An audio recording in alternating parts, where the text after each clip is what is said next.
I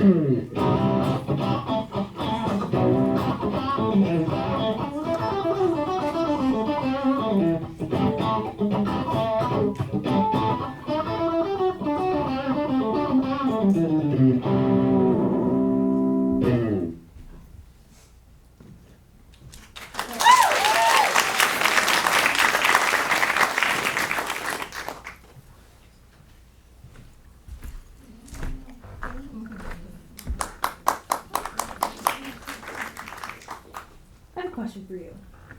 When you heard that piece of music, did you have a thought about who might be playing it? Did you think it was likely to be a man or a woman? Be honest and file your answer for later. I'm Julia Levin, I'm 16, and I've been playing electric guitar since I was 7 years old.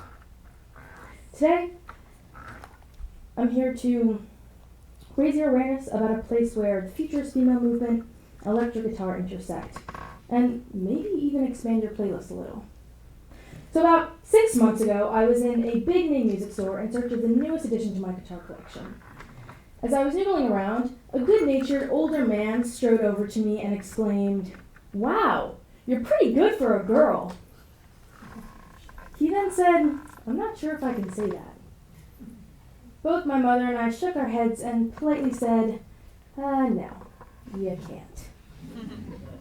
Okay, maybe I glared at him, but I'd heard it all before.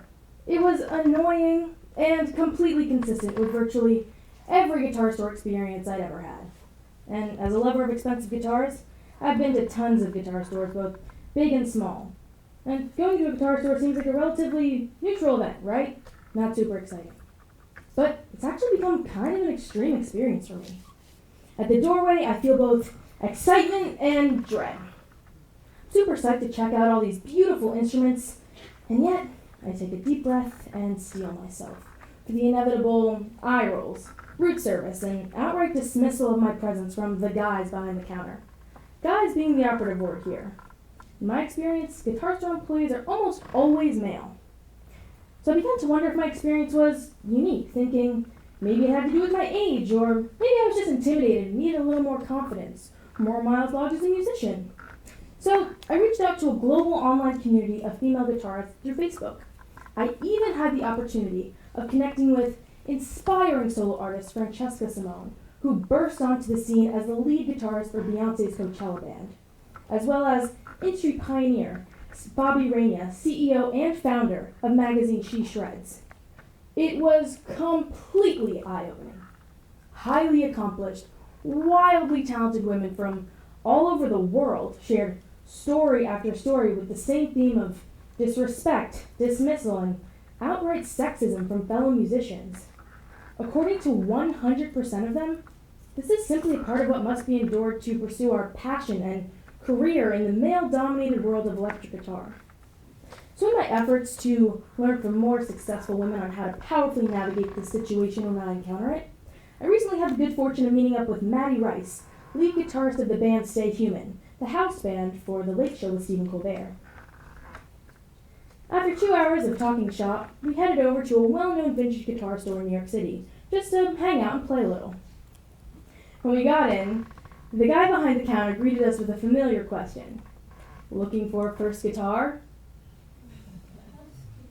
We looked at each other and immediately started laughing. It was classic. It was consistent. It was condescension on steroids. So we told him we just wanted to play a little, and he blew us off, directing us to the cheapest guitars in the back of the store. Within minutes of us starting, he realized he made a mistake. He now recognized Maddie, and he became super nice to us. He swapped out our beginner guitars for 2 exquisite rare instruments, each with a price tag of $5K plus. So at this point, we told him about my TEDx talk and congratulated him for making it into the talk. He was mortified. He sincerely apologized for being a total jerk and even acknowledged himself as part of the problem. And I give him a lot of credit. I mean, that took guts. And here's the thing. He learned one more lesson when we walked out. His attitude was actually pretty bad for business since Maddie was in the market for a new guitar. Here's the thing. We weren't there to teach him a lesson.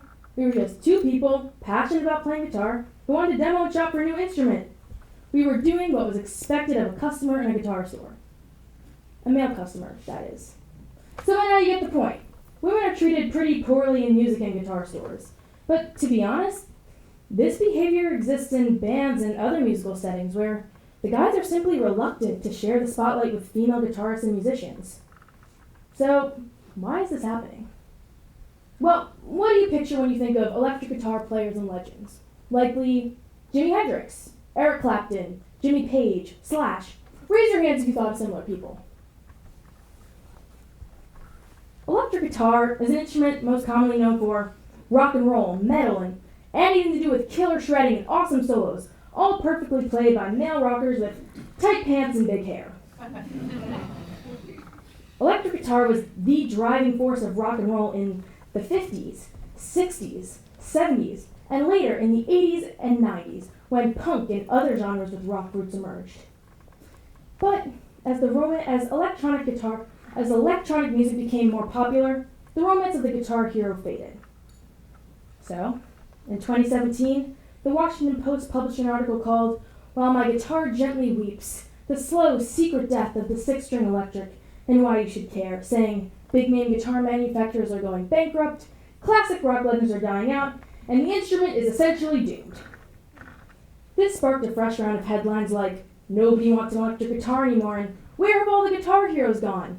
And let's be honest, when you turn on the radio or check out your Spotify playlist or even check out festival lineups and notice the absence of guitar-driven bands, you might be inclined to accept the alleged death of the electric guitar. But guess what? The guitar brand Fender recently conducted a survey that found that 50% of purchasers of new guitars are women. If you believe that the numbers don't lie, there are actually more women looking to pick up a guitar than ever. Electric guitar isn't dying. In fact, women are the leaders in keeping it very much alive. The futurist female movement is in full swing, and female guitarists are right up there moving it forward alongside female CEOs, politicians, athletes, scientists, and more. All fields that were once considered predominantly male. So let's go back to 1938. Sister Rosetta Tharpe, recent Rock and Roll Hall of Fame inductee, was one of the first women to use the electric guitar as a lead instrument. As one of the first African-American female guitarists, she defied and broke every rule in her path, merging gospel, blues, and early R&B.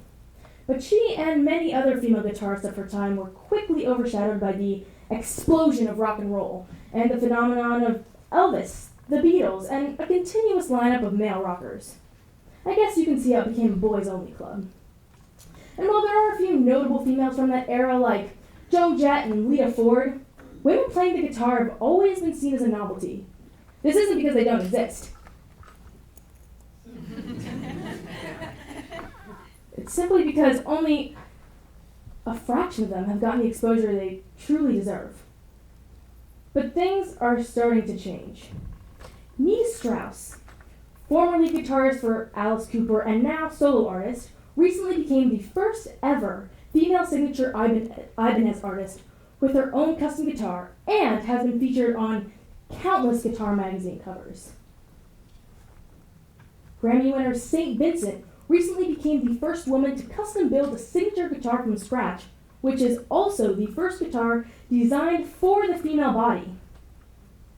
Many guitar companies are finally starting to feature young, diverse female players, because it's clear they represent the future. And, they're just good for business. They're making up half of their paying customers. And if you put on a pair of headphones, or like you did at the beginning of this talk, listen to guitar playing, or any music without visuals, you would have no idea of the age, gender, or appearance of the person playing it. The fact is, there are no limitations.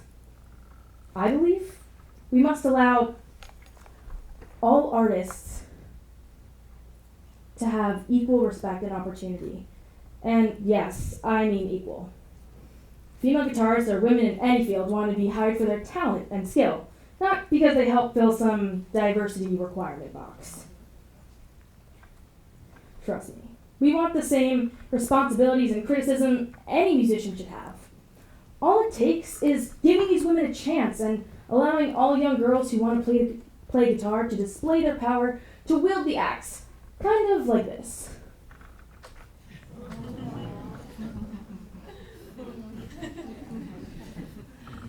By doing this, we are encouraging and empowering all girls to pursue their passions, even if they were once considered boys only. The future of guitar, the future of music, the future period, consists of a lot of fiercely talented women who are not afraid to break barriers and claim their space on stage. And in the end, the more people there are to contribute to our business, music, culture, science, politics, you name it, the more enriched our lives will be. So here's my invitation to you. Check out this list of 50 sensational female guitarists and maybe even add a few to your playlist. And please, reach out to me because I'd love to hear what you discover. And do your part in creating environments where everyone feels encouraged and included because, trust me, it will benefit all of us. And lastly, when a girl walks into a guitar store, just say hi and let her play.